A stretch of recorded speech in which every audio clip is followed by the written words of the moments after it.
la partie des connaissances du cheval, il vous faut savoir pour le galop 2, nommer et décrire des robes qui sont le blanc, le gris, le crème et le chocolat. C'est des robes dites autres.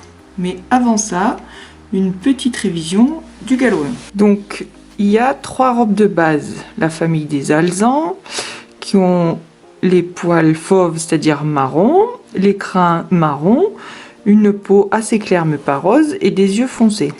La famille des baies, qui a des poils marron avec plusieurs variantes possibles, des crins et les extrémités qui sont noirs, donc le bas des membres, le bout du nez et le bout des oreilles, ils ont la peau noire et les yeux foncés. Et la famille des noirs, elle se caractérise donc par les poils noirs, les crins noirs, la peau noire et les yeux foncés.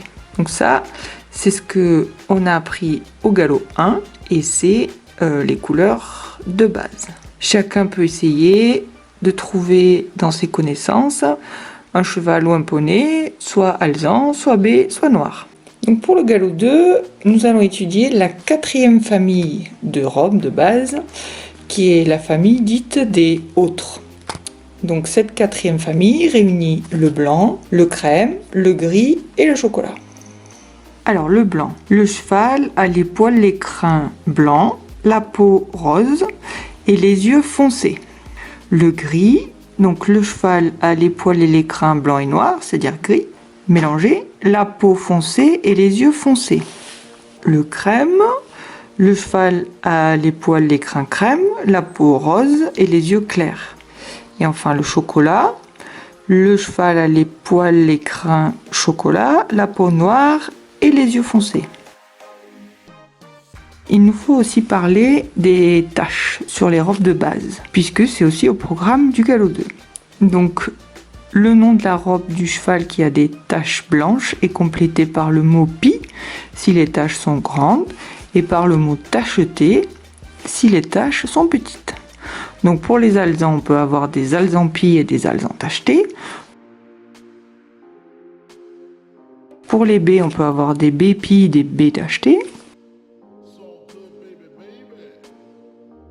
Pour les noirs, on peut avoir des noirs pie, des noirs tachetés.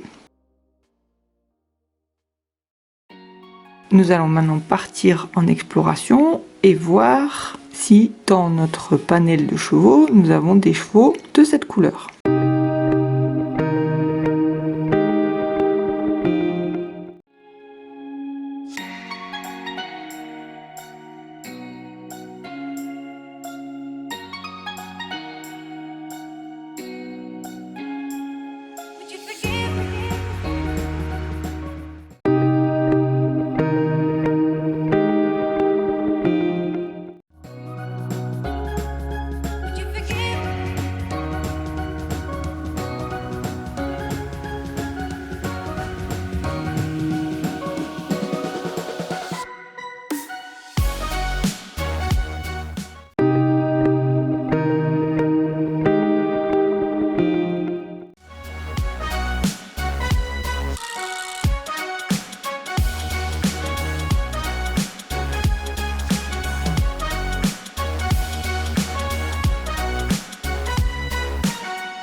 On distingue 4 grandes familles de chevaux.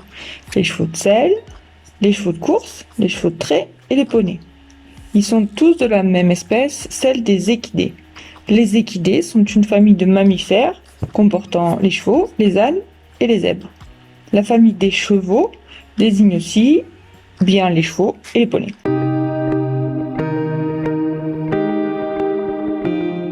Ils se caractérisent par leur petite taille, moins d'1,48 m au garrot en France. Ils sont utilisés pour le sport et le loisir. Ils peuvent être montés ou attelés. Les plus grands poneys sont couramment appelés double poney. En compétition, les poneys sont répartis dans 4 catégories de taille, appelées A, B, C et D. la catégorie A étant les plus petits et la catégorie D étant les plus grands.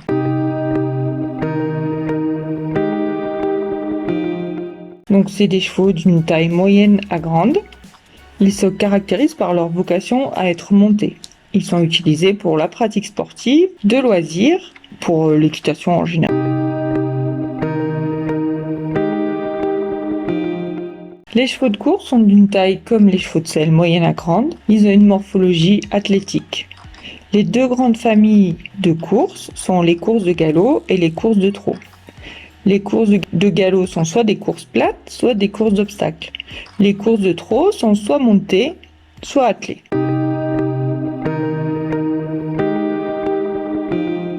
Les chevaux de trait sont des chevaux trapus et massifs. Ils peuvent tracter des poids qui peuvent être très lourds. Des chariots, voitures d'attelage, des troncs, des arbres. Ils sont utilisés pour l'attelage de sport, l'agriculture, pour des travaux urbains, par exemple ramasser des déchets, amener les enfants à l'école. Ils peuvent très bien aussi être montés s'ils ont eu une éducation appropriée.